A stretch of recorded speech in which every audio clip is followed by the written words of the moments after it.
गुजरात में विधानसभा चुनाव के परिणाम क्या रहे? ये कुल 182 सीटें थी। भारतीय जनता पार्टी को 156, कांग्रेस को 17 और आम आदमी पार्टी को 5 और समाजवादी पार्टी को 1 और निर्दलीय को 3 सीटें मिली हैं। ठीक है, तो ये फैक्ट्स आप याद रख सकते हो। और हिमाचल प्रदेश में आप देख सकते हो किसको कितनी सीटें मिली हैं, ये आपको देखना होगा। बस इसमें ज़्यादा कुछ याद रखना नहीं है। भारतीय राष्ट्रीय कांग्रेस को 40, टोटल 68 सीटें हैं। भारतीय जनता पार्टी को 25 और निर्दलीय को 3, ये चीज़ याद रखेंगे।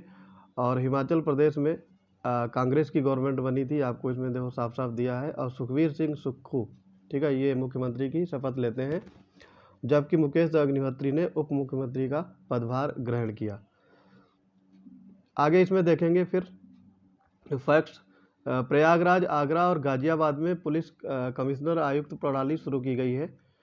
तो अब कुल मिलाकर के 7 जगह या 7 शहरों में ये प्रणाली शुरू की गई है, पुलिस कमिश्नरेट। तो ये कौन कौन से ज़िले हैं, ये आपको याद रखने हैं। ये यूपीपीसीएस के एग्जाम में पूछा जा सकता है। लखनऊ, गौतम बुद्ध नगर, कानपुर, वाराणसी, गाजियाबाद, आगरा, प्रयागराज, ये 7 ज़िले हैं। और यहाँ पे ये वर्ष भी याद रख सकते हो कब कब ये लागू किया था। तो इतना इम्पोर्टेंट नहीं, लेकिन ज़िले आपको याद करना बहुत ज़रूरी है। फिर है स्टैचू ऑफ प्रॉस्पेरिटी। ये आपका कैंपेगौड़ा फर्स्ट विजयनगर साम्राज्य के अधीन 16वीं शताब्दी के एक सामंतवादी शासक थे। ठीक है, कैंपेगौड़ा। तो ये आधुनिक बंगलौर का संस्थापक इन्हें माना जाता है। तो बंगलुरु अंतर्राष्ट्रीय हवाई अड्डे के परिसर में कैंपेगौड़ा में ये स्टैचू ऑफ प्रॉस्पेरिटी लगाई गई है। और ये नाट्य प्रभु कैंपेगौड़ा की कांस्य मूर्ति है। इसमें इसकी ऊंचाई है 108 फीट। बस इतना फैक्ट याद रखना है, इसमें ज़्यादा नहीं याद रखना है। फिर आगे अब देख लेते हैं और भी स्टैचू कौन कौन सी इंपॉर्टेंट है। आपका स्टैचू ऑफ बिलीफ, राजस्थान में भगवान शिव की सबसे ऊंची प्रतिमा है। ठीक है, तो ये स्टैचू ऑफ बिलीफ की जो ऊंचाई है वो 369 फीट। बस इतना ही इसमें फैक्ट याद रखने हैं। फिर स्टैचू ऑफ पीस में प्रधानमंत्री मोदी ने स्टैचू ऑफ पीस का अनावरण किया है। ये जैनाचार्य श्री विजय वल्लभ सुरेश्वर जी महाराज की प्रतिमा 151 इंच की है। ये ऊंचाई अष्ट धातुओं से निर्मित की गई है और ये पाली राजस्थान में जैतपुरा में स्थित है। ठीक है, फिर स्टैचू ऑफ इक्वलिटी के बारे में देखेंगे। स्टैचू ऑफ इक्वलिटी ये राष्ट्र को समर्पित किया है प्रधानमंत्री मोदी ने। और ये महान चिंतक दार्शनिक संत श्री रामानुजाचार्य की प्रतिमा है। ठीक है, इसकी ऊंचाई आपको याद रखनी है 216 फीट। और समता मूर्ति नाम इसको दिया गया है, ये आप फैक्ट्स याद रख सकते हैं। फिर आगे है स्टैचू ऑफ डिग्निटी। ये सारी स्टैचू एक जगह दी गई हैं। तो ये अयोध्या में स्वामी रामानुजाचार्य की प्रतिमा का अनावरण किया गया है। 216 फीट इसकी ऊंचाई है। ये फैक्ट्स आप याद रख सकते हैं। फिर है statue of peace Jammu Kashmir. ये आपकी स्वामी रामानुजाचार्य की प्रतिमा का अनावरण किया गया है। और 4 फीट ऊंची ये प्रतिमा शुद्ध सफ़ेद मकराना संगमरमर द्वारा निर्मित है। इसका वजन 600 kg है। ये फैक्ट याद रख सकते हो, उतना इम्पोर्टेंट नहीं है। बस जगह और उसके ऊंचाई इतना इम्पोर्टेंट हो जाता है। फिर आगे इसमें देखेंगे उत्तर प्रदेश का पहला ईट राइट स्टेशन बनाया गया है। तो इसमें इसका टैगलाइन है सही भोजन बेहतर जीवन। ये आपका फसाई के नेतृत्व में बनाया गया। ठीक, ये आपका इसमें फैक्ट क्या है, ये प्रयागराज रेलवे स्टेशन पे इसका प्रमाणन दिया गया है। और आगे देखेंगे इसमें उत्तर प्रदेश का ये पहला और उत्तर मध्य रेलवे का तीसरा रेलवे स्टेशन है। और इससे पूर्व 2 रेलवे स्टेशन है ग्वालियर और डबरा, इनको ये प्रमाण पत्र मिल चुका है। बस इतना ही इसमें याद रखना है, ज़्यादा ज़रूरत नहीं है। फिर है प्रधानमंत्री भारतीय जन उर्वरक परियोजना, एक राष्ट्र एक उर्वरक लॉन्च किया है। तो इसमें आपका ये MRP पे बिकेगा, एक निश्चित MRP इसमें करी जाएगी। 10 से 20% तक उत्पादन लागत का होगा ये। ठीक है, और 80 से 90% ये केंद्र सरकार सब्सिडी उपलब्ध कराएगी। तो ये एक राष्ट्र एक उर्वरक। तो इसके तहत भारत यूरिया बैंक को भी लॉन्च किया। ठीक है, टैग रहेगा भारत यूरिया बैंक। आगे इसमें देखेंगे हम लोग फैक्ट देख रहे हैं, सिर्फ केवल आपको इसमें हेडिंग पे ध्यान देना है और उसके नीचे इम्पॉर्टेंट फैक्ट याद रखने हैं। पब्लिक अफेयर्स इंडेक्स 2022, ये इसका 7वां संस्करण जारी किया गया है।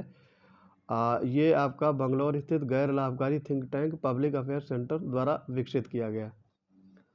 ये 2016 में जारी किया गया था। ये फैक्ट्स याद रख सकते हो।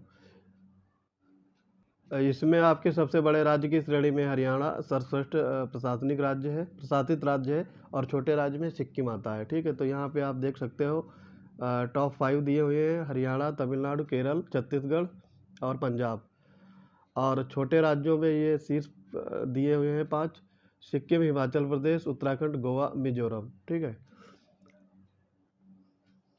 और यहाँ पे आपको उत्तर प्रदेश का 12वां स्थान है। ये फैक्ट आपको इम्पोर्टेंट है, याद रखना है। तो 2021 में 18वां स्थान प्राप्त हुआ था, काफ़ी सुधार हुआ है तब से। हिमाचल प्रदेश 2 विद्युत परियोजनाओं की आधारशिला रखी गई है। 25 मेगावाट की ये 2 परियोजनाएं हैं। ठीक है, बस इसमें ज़्यादा कुछ याद रखने की ज़रूरत नहीं है। फिर आगे इसमें देखते हैं बल्क ड्रग पार्क की आधारशिला। तो ये विश्व का तीसरा सबसे बड़ा, जबकि मूल्य के आधार पर 14वां सबसे बड़ा उद्योग है। विश्व भर में निर्यात की जाने वाली कुल दवाओं के भारत का योगदान 3.5% है। ठीक है, तो ये याद रख सकते हो। और ये कहाँ पे लॉन्च किया गया? पीएम मोदी द्वारा हिमाचल प्रदेश के ऊना में बल्क ड्रग पार्क की आधारशिला रखी गई। ठीक है, ये चीज़ याद रख सकते हो। और इससे पहले बल्क ड्रग पार्क की आधारशिला 10 अक्टूबर 2022 को गुजरात के भरूच जिले में स्थित जंबूसर में रखी गई थी। तो यहाँ पे देखो आपके 3 राज्यों में ये बनाए गए हैं, हिमाचल प्रदेश, गुजरात और आंध्र प्रदेश में बल्क ड्रग पार्कों की स्थापना को सैद्धांतिक मंजूरी प्रदान की गई। बस इतना ही फैक्ट इसमें काफ़ी है। फिर आपको ये देखना है, मोढेरा पहला 24x7 सौर ऊर्जा संचालित गांव बना है। ये गुजरात के मेहसाणा ज़िले में स्थित है। ठीक है, और ये अगर मंदिर पूछा जाए तो आपका ये मंदिर जो सूर्य मंदिर के लिए प्रसिद्ध है, और यहाँ पे मतलब ये गांव सूर्य मंदिर के लिए प्रसिद्ध है, और ये आपका रूपण नदी के किनारे स्थित है, पुष्पावती के तट पर। ठीक है, चालुक्य वंश के राजा भीमवर्धन ने 1026 से 27 में शासन किया था।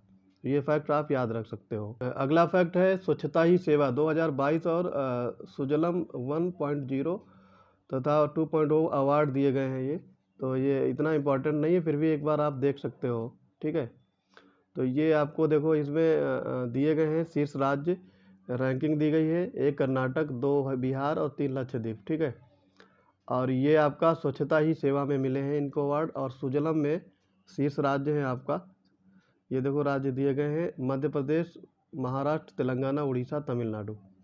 और सुजलम 2.0 में दिया गया है कर्नाटक, तेलंगाना, उड़ीसा, मध्य प्रदेश, पश्चिम बंगाल। ये फैक्ट याद रख सकते हो, ये पूछे जा सकते हैं। आगे हम लोग देखते हैं स्वच्छ सर्वेक्षण ग्रामीण 2022 की रिपोर्ट जारी की गई है। तो इसमें आपके 33 राज्यों पे ये सर्वेक्षण किया गया था, और 33 राज्यों में उत्तर प्रदेश का यहाँ पे 18वां स्थान है। ये फैक्ट आपको याद करना बहुत ज़रूरी है। ठीक है, तो इसमें और भी फैक्ट देख लेते हैं। उत्तर प्रदेश का 18वां स्थान है। ठीक है, तो ये इतना इम्पोर्टेंट नहीं। फिर आगे स्वच्छ सर्वेक्षण 2022 देखेंगे। ये आपका ओवरऑल स्वच्छ सर्वेक्षण है। तो इसमें आपके 4354 शहरों का आकलन किया गया है, और 7वां विश्व का सबसे बड़ा ये शहरी स्वच्छता सर्वेक्षण बन गया है। ये फैक्ट याद रख सकते हो। तो इसमें देखो कुछ शहर दिए हुए हैं जिनकी रैंकिंग इस प्रकार है। इंदौर मध्य प्रदेश, ये कई बार आपका 4-5 बार फर्स्ट नंबर पे रहा है। सूरत गुजरात, नवी मुंबई, बस 3 ही आपको याद रखने हैं, ज़्यादा याद करने की ज़रूरत नहीं है। फिर आगे है कि ये 1 लाख से 10 लाख की श्रेणी में कौन कौन से आते हैं 5 शहर। तिरुपति आंध्र प्रदेश, मैसूर कर्नाटक, नई दिल्ली, अंबिकापुर और नोएडा। ठीक है, और इसी श्रेणी में ईटानगर को अंतिम स्थान यानी 382वां प्राप्त हुआ है। तो ये फैक्ट याद रख सकते हो। बाकी इसमें ज़्यादा कुछ देखने की विशेष ज़रूरत नहीं है। फिर हम देखेंगे भारत पर्यटन सांख्यिकी 2022। तो ये विश्व पर्यटन दिवस 27 सितंबर 2022 को विश्व पर्यटन दिवस के अवसर पर भारत के उपराष्ट्रपति जगदीप धनखड़ ने भारत पर्यटन सांख्यिकी 2022 नामक रिपोर्ट जारी की। ये 63वां संस्करण था और इसमें 7 बिलियन अंतर्राष्ट्रीय पर्यटक आए थे। कब? 2021 में। ठीक है, तो यहाँ पे देखेंगे, देखो ये 2021 का डेटा दिया हुआ है, देश, संख्या और प्रतिशत भाग। तो सबसे ज़्यादा यूएसए के, फिर बांग्लादेश, फिर यूके, कनाडा, नेपाल, ये आप याद रख सकते हो। फिर इसमें आगे गया है पीएम श्री स्कूल योजना। तो 7 सितंबर 2022 को प्रधानमंत्री नरेंद्र मोदी की अध्यक्षता में केंद्रीय मंत्रिमंडल ने एक नई केंद्र प्रायोजित योजना पीएम श्री स्कूल को मंजूरी दी है। ठीक है, और ये आपका इसमें बनाया गया है योजना कि 5 वर्षों की अवधि के लिए 2026-27 के दौरान प्रस्तावित किया जाना है। और इसमें देश भर के 14,500 से अधिक स्कूलों के विकास के लिए नई पहल है या नई योजना है। फिर है नमस्ते योजना। हाथ में मैला उठाने वाले कर्मियों के नियोजन का प्रतिषेध और उनका पुनर्वास अधिनियम 2013 लागू किया गया था। तो ये आवासन एवं शहरी कार्य मंत्रालय से प्रतिबद्ध है। ये चीज़ आप याद रखेंगे। नमस्ते योजना किससे प्रतिबद्ध है? हाउसिंग एंड अर्बन अफेयर से। और ये मार्च 2024 तक स्वयं को सफाई मित्र सुरक्षित घोषित करेगा। ठीक है, तो ये टारगेट भी याद रख सकते हो। अच्छा, नमस्ते का फुल फॉर्म क्या है, ये चीज़ आप ध्यान रखेंगे। National action for mechanised sanitation ecosystem. इसके पहले चरण में 500 शहरों को शामिल किया गया था और इस योजना के 4 वर्षों में आपके लिए पैसे दिए गए हैं जो 360 करोड़ रुपए। ठीक है, ये आपका अनुमोदन किया गया है। कितने साल के लिए? ये लगभग 3 से 4 साल के लिए। ठीक, आगे देखेंगे इसमें मंडला। ये आपको ध्यान रखना है, पहला कार्यात्मक रूप से साक्षर जिला मंडला बना है। ये उत्तर प्रदेश में मंडला पड़ता है और 15 अगस्त 2022 को ये आदिवासी बहुल जिला मंडला को पूर्ण रूप से साक्षर घोषित किया गया। इस्माइल 75 योजना आपको ध्यान रखनी है, ये किससे संबंधित है? पहले इस्माइल का फुल फॉर्म देखेंगे। Support for marginalised individuals for livelihood and enterprise. तो ये आपका ट्रांसजेंडर व्यक्तियों के कल्याण के लिए व्यापक पुनर्वास हेतु केंद्रीय सेंटर की योजना है। यानी ये आपका जो भीख वगैरह मांगते हैं उनके लिए है ये, है ना। तो भिक्षावृत्ति में संलग्न व्यक्ति, ये दोनों के लिए, ट्रांसजेंडर और भिक्षावृत्ति दोनों के लिए ये लागू होती है। इसमें 25-26 तक 100 करोड़ रुपए का बजट आवंटित किया गया है। इसमें आगे देखेंगे गतिशक्ति विश्वविद्यालय। ठीक है, तो ये विश्वविद्यालय आपका 8 अगस्त 2022 को राज्यसभा द्वारा केंद्रीय विश्वविद्यालय संशोधन अधिनियम 2022 पारित किया गया। ठीक है, और ये गतिशक्ति जो है केंद्रीय विद्यालय अधिनियम 2009 में संशोधित करता है। ठीक है, ये कहाँ बनाया जाएगा ये आपको ध्यान रखना है, बड़ोदरा गुजरात में। ठीक है, तो इसमें इतना ही फैक्ट इम्पॉर्टेंट है। आगे आप याद रखेंगे जगदीप धनखड़ भारत के नए उपराष्ट्रपति बने हैं। ठीक है, तो ये 16वें उपराष्ट्रपति चुनाव संपन्न हुए हैं।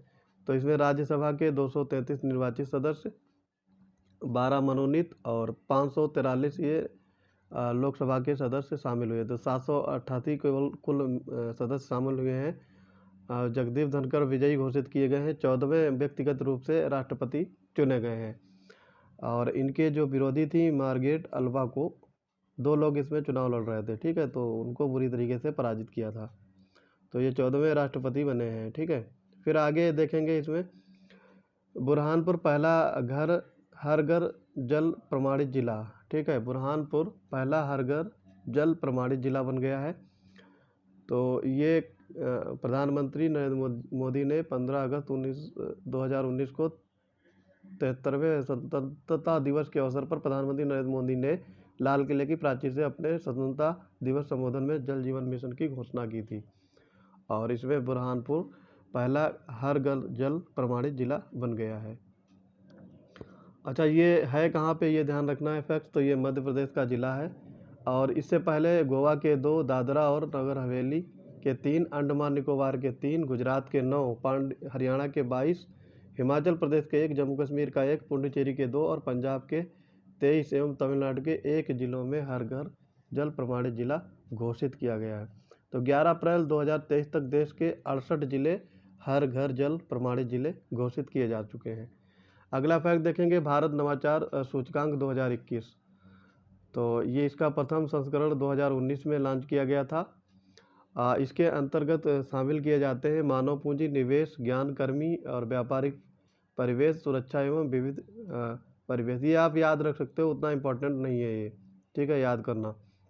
इसमें फैक्ट देखेंगे, इंस्टीट्यूट फॉर कॉम्पिटिटिवनेस ज्ञान भागीदार के रूप में शामिल रहा है ये, और इसकी रिपोर्ट, और ये 28 राज्यों और 8 केंद्र शासित प्रदेशों में शामिल किया गया। इसमें 3 श्रेणियां बनाई गई हैं, बड़े राज्य और उत्तर पूर्वी पहाड़ी राज्य और केंद्र शासित प्रदेश एवं शहरी राज्य, ठीक है। तो कर्नाटक इसमें प्रथम स्थान पर और छत्तीसगढ़ अंतिम यानी 17वें स्थान पर रहा है। ये चीज़ आप याद रख सकते हो, बाकी इसमें ज़्यादा फैक्ट्स याद रखने नहीं है। उत्तर प्रदेश का इसमें आप स्थान जरूर याद रखिएगा, ठीक है। ये 7वां स्थान रहा है उत्तर प्रदेश का, स्कोर 14.22। ये फैक्ट इम्पॉर्टेंट हो जाता है यूपी जीके के लिए। अच्छा, इसमें उत्तर प्रदेश का प्रति व्यक्ति आय जो दिया गया है उसके हिसाब से ये 51,255 रुपये है। ये 1920 का 2019-20 का डेटा दिया गया है, ठीक है। एक फैक्ट और है, इनेबलर्स घटक के संदर्भ में बड़े राज्यों में उत्तर प्रदेश का 11वां स्थान है, ये याद रख सकते हो, जबकि प्रदर्शन घटक में 5वां स्थान है। ये फैक्ट्स छोटे छोटे हैं, कभी कभार पूछ लिए जाते हैं। अगला फैक्ट है आपका बुंदेलखंड एक्सप्रेसवे। बुंदेलखंड एक्सप्रेसवे का निर्माण किया जा रहा है। तो 16 जुलाई 2022 को प्रधानमंत्री नरेंद्र मोदी ने उत्तर प्रदेश के जालौन जिले की उरई तहसील के कैथेरी गांव से बुंदेल एक्सप्रेसवे का उद्घाटन किया था, ठीक है। ये फैक्ट याद रखना है। और इसकी लंबाई कुल कितनी है, तो 296.070 ये किलोमीटर इसकी लंबाई है। 6 लेन का ये विस्तारित किया जा सकता है, ठीक है। अभी 4 लेन का बनाया जा रहा है, भविष्य में 6 लेन तक बनाया जा सकता है। अच्छा, इसका प्रारंभ जनपद चित्रकूट में राष्ट्रीय राजमार्ग 35 पर भरतकूप के निकट एवं समाप्ति स्थान इटावा के ग्राम कुदरा के निकट है, ठीक है। इसमें 7 जिले होते आकर गुजरते हैं, यानी 7 जिलों से होकर गुजरेगा, ये ध्यान रखना है आपको। चित्रकूट, बांदा, महोबा, हमीरपुर, जालौन, औरैया और इटावा। तो ये इम्पोर्टेंट है कि 7 जिले इसमें आते हैं, तो ये पूछा जा सकता है। NIRF इंडिया रैंकिंग 2022 जारी की गई है। तो इसका प्रथम संस्करण जो है वो 2016 में जारी किया था, और इसकी स्थापना हुई थी 29 सितंबर 2015 में, ठीक है। तो इसमें 7 विभिन्न विषयों जैसे इंजीनियरिंग, प्रबंधन, मैनेजमेंट, फार्मेसी, विधि, लॉ, चिकित्सा, मेडिकल, वास्तुकला, आर्किटेक्चर और दंत चिकित्सा, डेंटल में संस्थानों को रैंक प्रदान की जाती है, ठीक है। तो 2021 में इंडिया रैंकिंग में पहली बार अनुसंधान संस्थानों को भी रैंकिंग दी गई है। तो यहाँ पे ये देखो रैंकिंग दी गई है, ये रैंकिंग देख लेते हैं हम लोग। देखो इसमें आपका 10 स्थान दिए गए हैं। IIT मद्रास चेन्नई, ये रैंकिंग का स्कोर है 87.59। तो आपको टॉप 3 याद रखने हैं। भारतीय विज्ञान संस्थान बंगलुरु, IIT बॉम्बे, ठीक है। इससे ज़्यादा आपको याद करने की ज़रूरत नहीं है यहाँ पे। फिर ये देख सकते हो, अगला है इसमें उच्च शिक्षा संस्थानों में समग्र सूची में उत्तर प्रदेश के संस्थान। तो ये फैक्ट आपको जरूर याद रखना है। IIT कानपुर 5वें नंबर पे था, बनारस हिंदू यूनिवर्सिटी 11 पे, अलीगढ़ मुस्लिम यूनिवर्सिटी 19 पे, IIT BHU ये 29 पे, अमेठी 42 पे, और king George medical university KGMU ये 75 नंबर पे हो जाता है। NFSA के लिए राज्य रैंकिंग सूचकांक ये जारी किया गया है। आपकी भारतीय खाद्य सुरक्षा अधिनियम देश में भुखमरी से निपटने एवं खाद्य सुरक्षा को सुनिश्चित करने में महत्वपूर्ण भूमिका निभा रहा है, ठीक है। तो ये कौन सा निभा रहा है, NFSA राष्ट्रीय खाद्य सुरक्षा अधिनियम, ठीक है। यहाँ पे देखो जो आपके स्टेट डेवलपमेंट गोल्स जो होते हैं, सस्टेनेबल डेवलपमेंट गोल्स, तो उसमें SDG 1 गरीबी की समाप्ति, 2 है भुखमरी, 0 भुखमरी, तीसरा इसमें दिया है अच्छा स्वास्थ्य एवं कल्याण, और SDG 5 लैंगिक समानता, ये संरक्षित है। तो यही इसमें याद रखना है, बाकी इसमें कोई विशेष फैक्ट नहीं है। हाँ, ये चीज़ याद रख सकते हो रैंकिंग लिस्ट में, जैसे ये केंद्र शासित प्रदेशों में या राज्यों में रैंकिंग है। उड़ीसा पहले नंबर पे है, उत्तर प्रदेश दूसरे पे, आंध्र प्रदेश तीसरे और चौथे पे है गुजरात, दादरा नगर हवेली ये 5वें नंबर पर है। इसमें अंतिम राज्य कौन कौन से हैं वो भी ध्यान रखेंगे। गोवा, छत्तीसगढ़, दिल्ली, हरियाणा और पंजाब, ये आपके अंतिम 5 राज्य हैं। बस इसमें इतना ही याद रखना है आपको। फिर है 16वां राष्ट्रपति चुनाव हुआ था, तो ये संविधान अनुच्छेद 62 में प्रावधान है, ठीक है।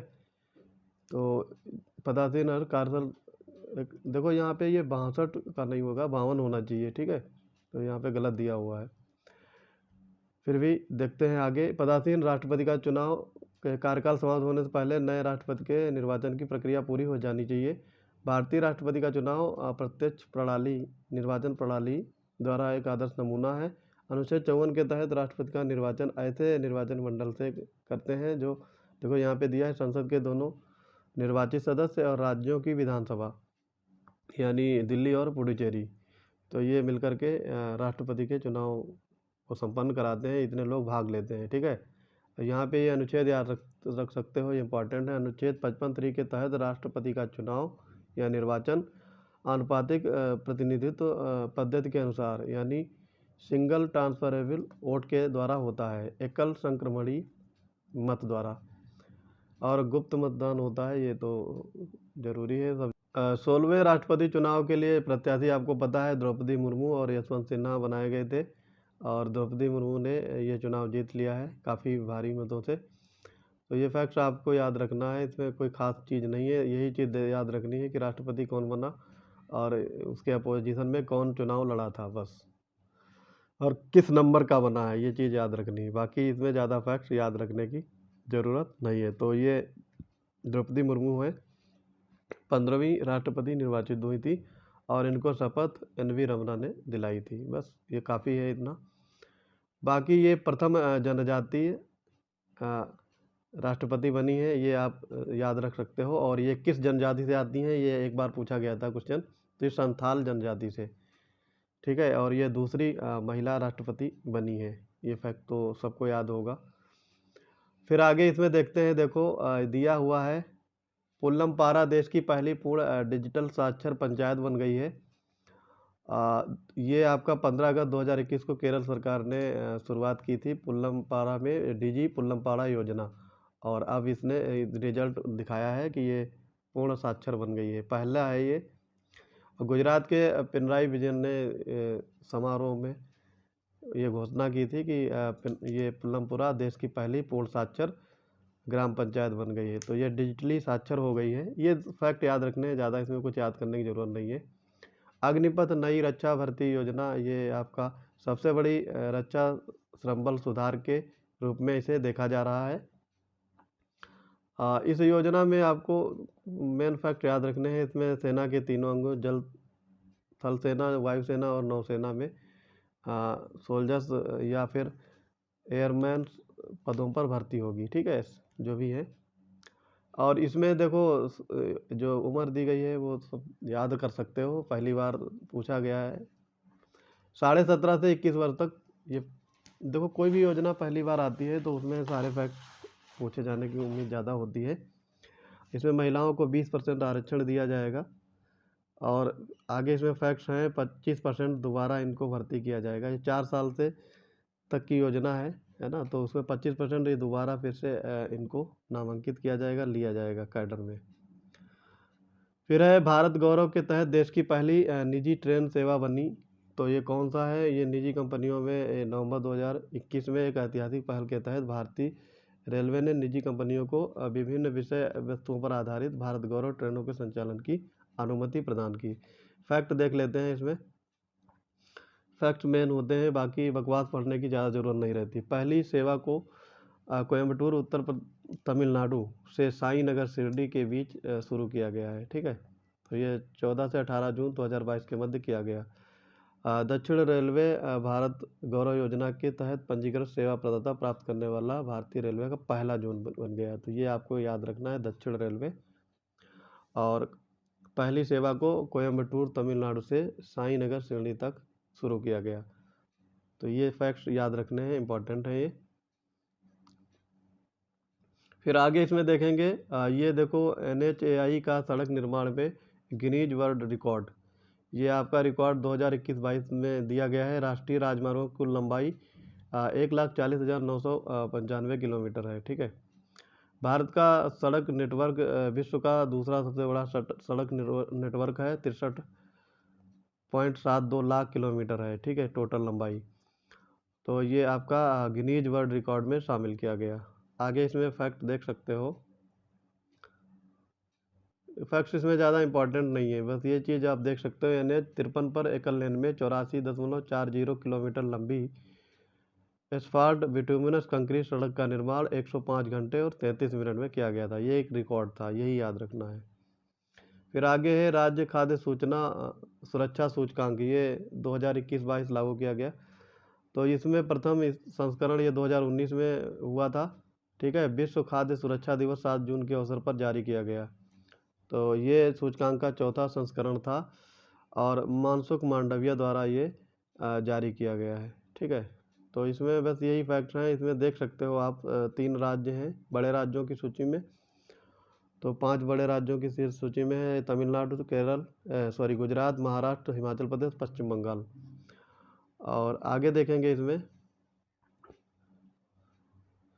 छोटे 5 राज्य हैं कौन से, गोवा, मणिपुर, सिक्किम, त्रिपुरा, मेघालय, ठीक। और केंद्र शासित प्रदेशों में जम्मू कश्मीर, राष्ट्रीय राजधानी क्षेत्र दिल्ली और चंडीगढ़, ठीक है। ये ज़्यादा फैक्ट याद रखने नहीं है। ये देखो आपका दिया है अगला फैक्ट, राष्ट्रीय वायु खेल नीति 2022, ठीक है। ज्योतिरादित्य सिंधिया ने राष्ट्रीय वायु खेल नीति को लॉन्च किया है। कब? 7 जून 2022 को, ठीक है। इस नीति के अंतर्गत भारत को वर्ष 2030 तक वायु खेलों के संदर्भ में विश्व के शीर्ष देशों में शामिल करने का खाका तैयार किया गया है, ठीक है। फिर इसमें अगला फैक्ट देखेंगे हम लोग, ब्लू ड्यूक सिक्किम की राज्य तितली, ये नाम रखा गया है। तो ब्लू ड्यूक और कृष्णा पीकॉक, ये 2 प्रजातियां आपकी खोजी गई हैं सिक्किम में। तो इनको ध्यान रखना है आपको, ये काफ़ी चर्चा में रही थी। तो यहाँ पे स्मरणीय फैक्ट देखेंगे, 5 जून 2022 को विश्व पर्यावरण दिवस के अवसर पर सिक्किम ने ब्लू ड्यूक को राज्य तितली घोषित किया है, ठीक है। और ब्लू ड्यूक को 57%, जबकि कृष्णा पिकाक को 43% मत प्राप्त हुए। इन दोनों में मत ऑनलाइन सर्वे कराया गया, तो उसमें आपका ब्लू ड्यूक ने जीत हासिल की, ठीक है। ये चीज़ देख सकते हो, काफ़ी इंपॉर्टेंट नहीं है, बस ये ध्यान रखना है। ब्लू ड्यूक सिक्किम राज्य की स्टेट बटरफ्लाई बनी है, ठीक है। ये चीज़ याद रख सकते हो।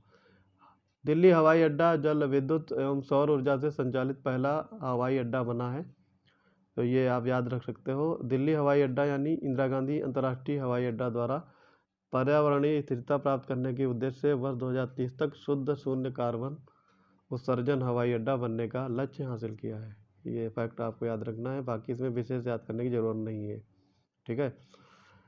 नामसाई घोषणा पत्र हस्तांतरित, ये आपका असम और अरुणाचल प्रदेश के मध्य विवाद चल रहा था। तो यहाँ पे मुख्यमंत्री हेमंत विश्व शर्मा तथा अरुणाचल प्रदेश के मुख्यमंत्री पेमा खांडू ने इस पर हस्ताक्षर किए हैं, ठीक है। तो इन राज्यों के मध्य 123 गांवों में संबंधित सीमा विवाद को मिनिमाइज करना है, ये चीज़ आप ध्यान रख सकते हो। फिर आगे फैक्ट्स हैं, देखो कोचीन अंतर्राष्ट्रीय हवाई अड्डा विश्व का प्रथम सौर ऊर्जा चालित हवाई अड्डा बन गया है। तो ये फैक्ट सिर्फ याद रखना है, बाकी इसमें कोई विशेष याद करने की जरूरत नहीं है, ठीक है। फिर आगे हम लोग अंतर्राष्ट्रीय संबंध देखेंगे, भारत जापान, ठीक। तो भारत जापान में संबंध है 20 से 21 मार्च 2023 के मध्य जापान के प्रधानमंत्री फूमियो किशिदा भारत की अधिकारी यात्रा पर रहे, ठीक है। इन्होंने 14वां भारत जापान वार्षिक शिखर सम्मेलन मार्च में आयोजित किया गया, ठीक है। 2023 में G20 भारत का अध्यक्ष है, वहीं जापान G7 का अध्यक्ष है। तो ये फैक्ट याद रख सकते हो, ठीक है।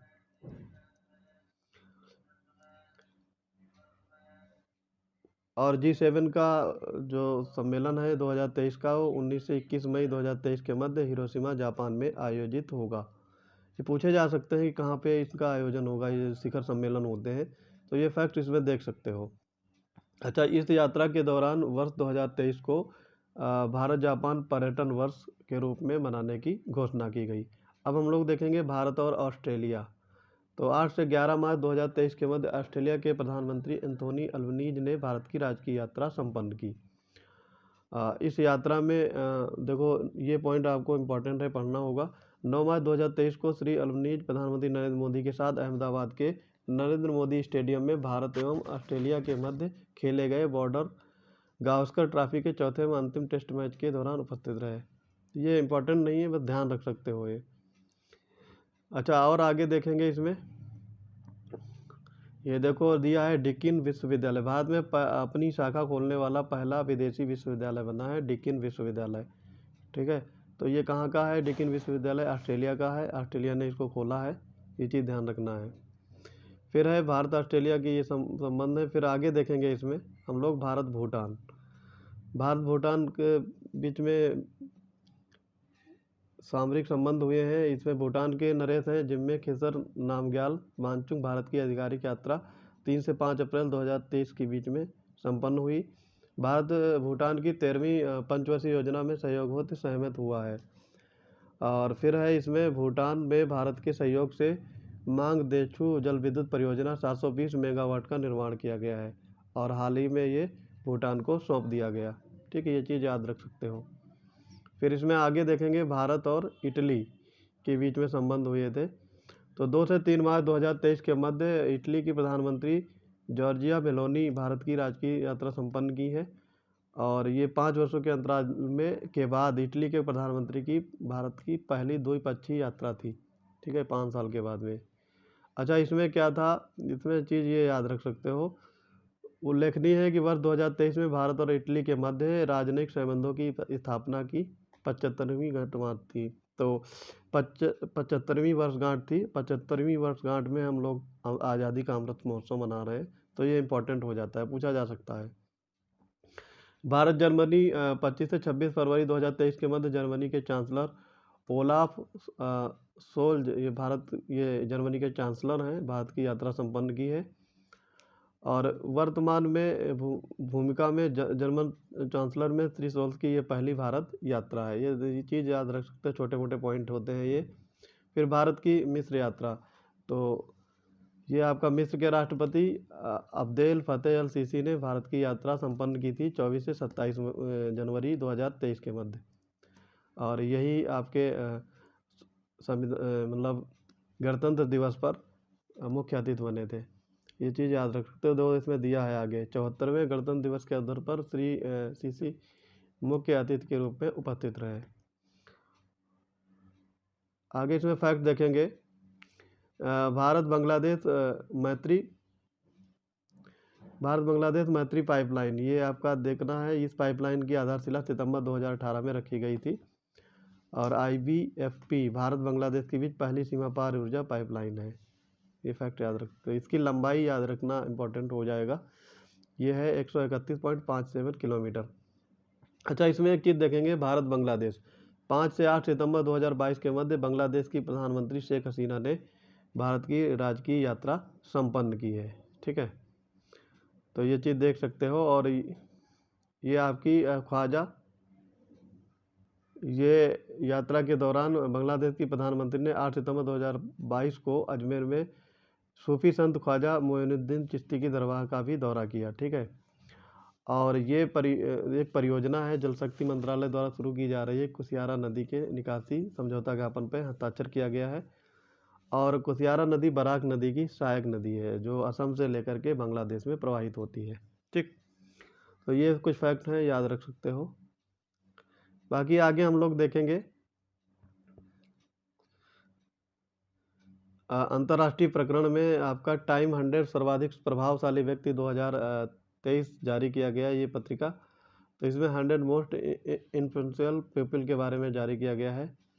कलाकार इसमें होते हैं शामिल, प्रवर्तक श्रेणी और असाधारण श्रेणी, नेता श्रेणी, तो ये सारी चीज़ें इसमें फैक्ट दिए हुए हैं।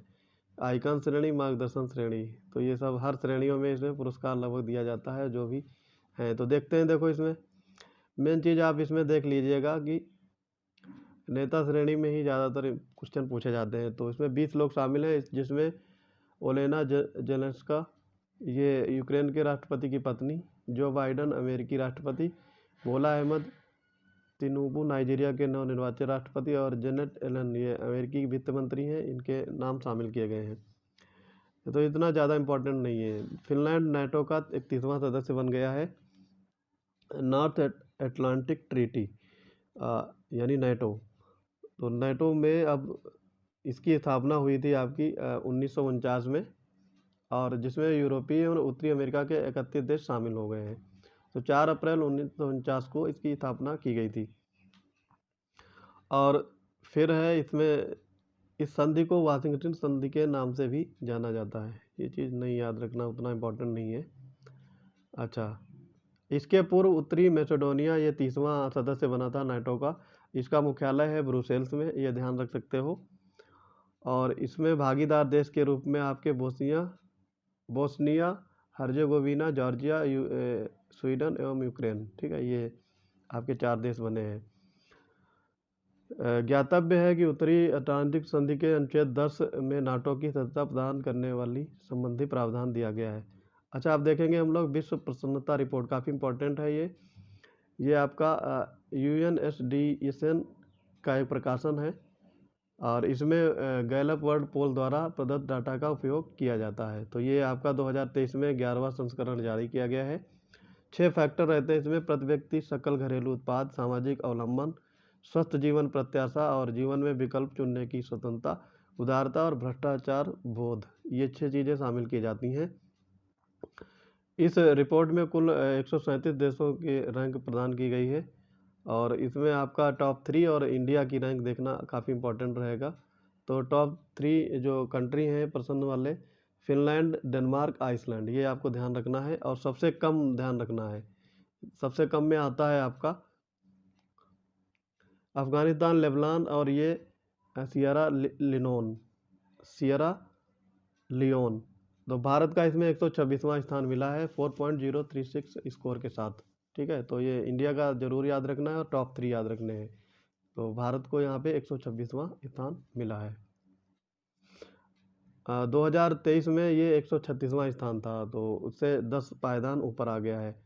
फिर आगे फैक्ट देखेंगे इसमें, लद्दाख एवं मयूरभंज टाइम पत्रिका के 50 महानतम स्थानों की सूची दी गई है, 2023 में शामिल की गई है। तो इसमें देखिएगा पहले कौन कौन से हैं। तो यहाँ स्थित सिमलीपाल राष्ट्रीय पार्क में काले बाघ पाए जाते हैं, ठीक है। मयूरभंज उड़ीसा एक ज़िला है, उड़ीसा का ज़िला है। तो इसमें सिमलीपाल में राष्ट्रीय पार्क में काले बाघ पाए जाते हैं। इसके अतिरिक्त यहाँ एशियाई हाथी और बंगाल टाइगर भी पाए जाते हैं। ये फैक्ट याद रख सकते हो। और पहला डाई स्काई अभयारण्य, ठीक है, ये भारत का पहला डार्क स्काई रिजर्व, ये लद्दाख के चांगथांग वन्य जीव अभयारण्य के अधिकांश हिस्से में हल्ले गांव में स्थापित किया गया है। तो ये फैक्ट इंपॉर्टेंट हो जाता है। फिर है वैश्विक आतंकवाद सूचकांक, ये 2023 है, ये आपका जारी किया गया Indian institute for economic and peace IEF द्वारा वैश्विक आतंकवाद सूचकांक ग्लोबल टेररिज्म इंडेक्स GTI 2023 के 10वें संस्करण को जारी किया गया। ये सूचकांक विश्व के 163 देशों में आतंकवाद के प्रभाव का विश्लेषण एवं अध्ययन करता है। तो इसमें आपका 2021 की तुलना में 9% की गिरावट आई है इसमें, ठीक है। आगे इसमें फैक्ट देखेंगे। इसमें देखो शीर्ष आतंकवाद सर्वाधिक प्रभावित 35 देश हैं: Afghanistan, Burkina Faso, Somalia, Mali, Syria. और आतंकवाद को प्रभावित ब्रिक्स देशों में देखेंगे रैंकिंग, ब्राज़ील, रूस, भारत, चाइना और दक्षिण अफ्रीका। तो ये रैंक आप याद रख सकते हो, ठीक है। 85 नंबर में ब्राज़ील, 45 रूस, 13 भारत। खासकर भारत की आपको याद रखना काफ़ी इम्पोर्टेंट होगा। फिर है चीन 93 और दक्षिण अफ्रीका 79। तो GTI 2023 में भारत ने 7.175 स्कोर के साथ 13वां स्थान हासिल किया है। अंतर्राष्ट्रीय शस्त्र हस्तांतरण प्रवृत्तियाँ, ये 2022 में बताना है आपको। तो 13 मार्च 2023 को Stockholm International Peace Research Institute द्वारा अंतर्राष्ट्रीय शस्त्र हस्तांतरण प्रवृत्तियाँ नामक रिपोर्ट जारी की गई। तो इसमें देखो 2013 से 17 की तुलना में 5.1% की कमी आई है। तो 2018 से 22 की अवधि में विश्व के 5 सबसे बड़े हथियार निर्यातक देश बने हैं: संयुक्त राज्य अमेरिका, रूस, फ्रांस, चीन और जर्मनी।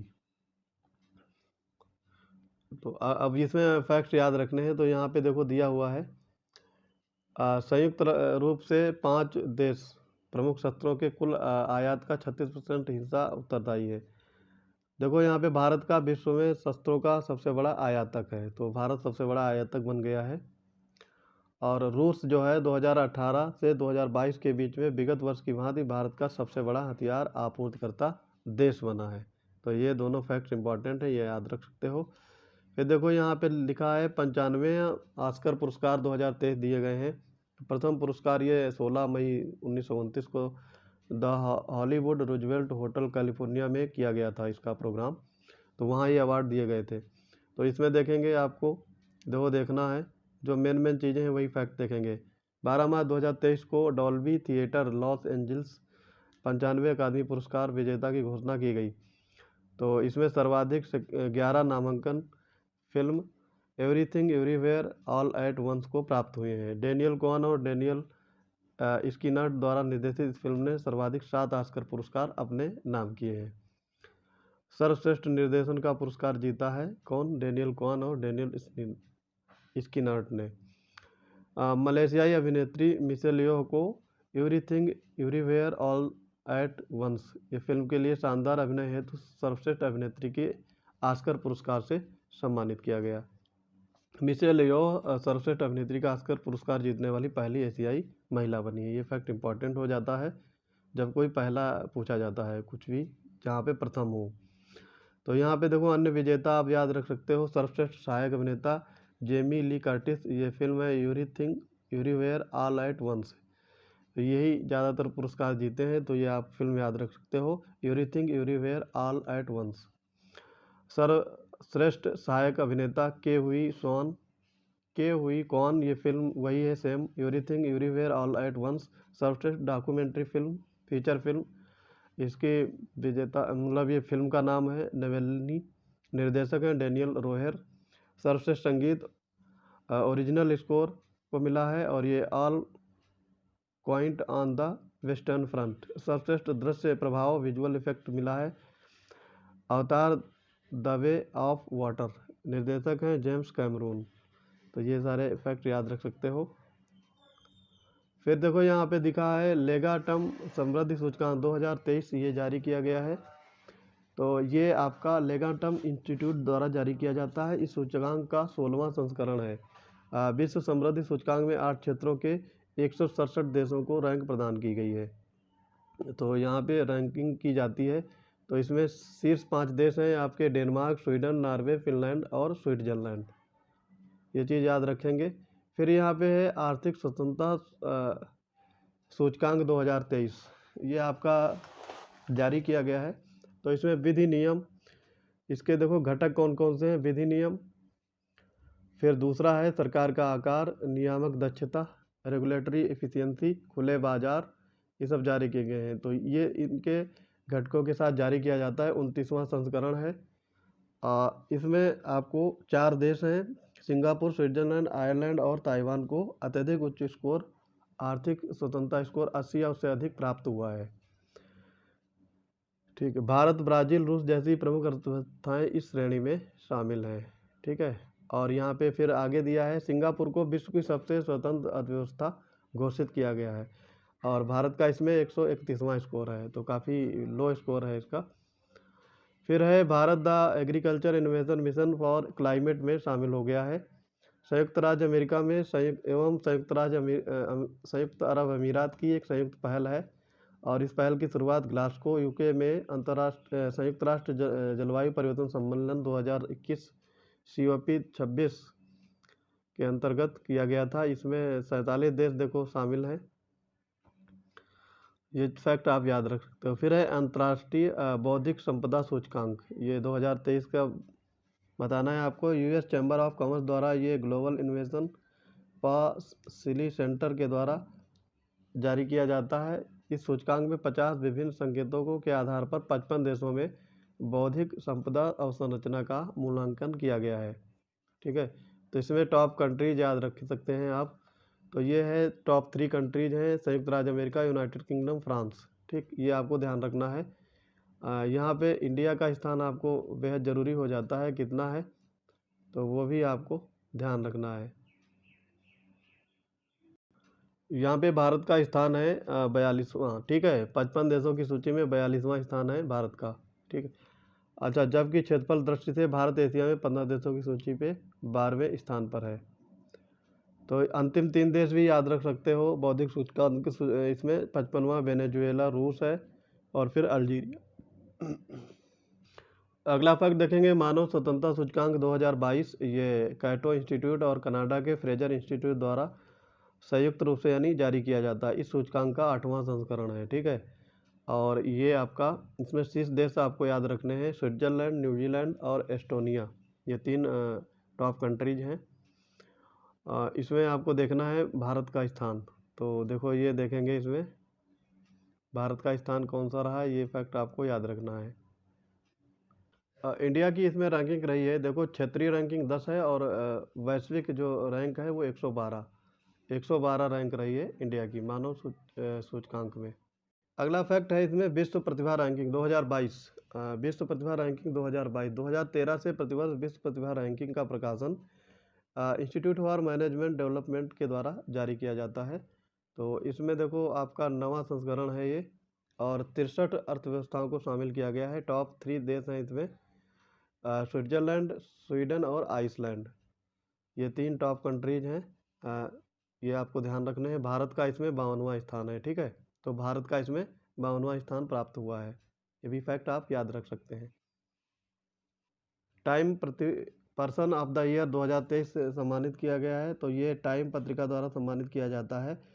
यूक्रेन के राष्ट्रपति व्लादिमीर जेलेंस्की और यूक्रेन की भावना के लिए time person of the year 2022 दिया गया है। तो ये व्लादिमीर जेलेंस्की को दिया गया है, ठीक है। तो ये आपके देखो इसमें कुछ और फैक्ट याद रख सकते हो। अन्य विजेता हैं, heroes of the year the women of Iran, entertainer of the year Blackpink, और एथलीट ऑफ द ईयर एरोजल, और icon of the year Michelle Yeoh, ये मलेशिया अभिनेत्री हैं। ये ज़्यादा इम्पोर्टेंट नहीं है, पर जो आपका पहला वाला जो था time person of the year, ये आपका व्लादिमीर जेलेंस्की को दिया गया है, ये इंपॉर्टेंट हो जाता है। ये आपको फैक्ट बिल्कुल याद रखना है। दोस्तों बाकी का हम लोग अगली वीडियो में करेंगे, तो चैनल को ज़्यादा से ज़्यादा शेयर करिए, सब्सक्राइब करिए। मिलते हैं अपने अगले पार्ट में, तब तक के लिए पढ़ते रहिए। जय हिंद।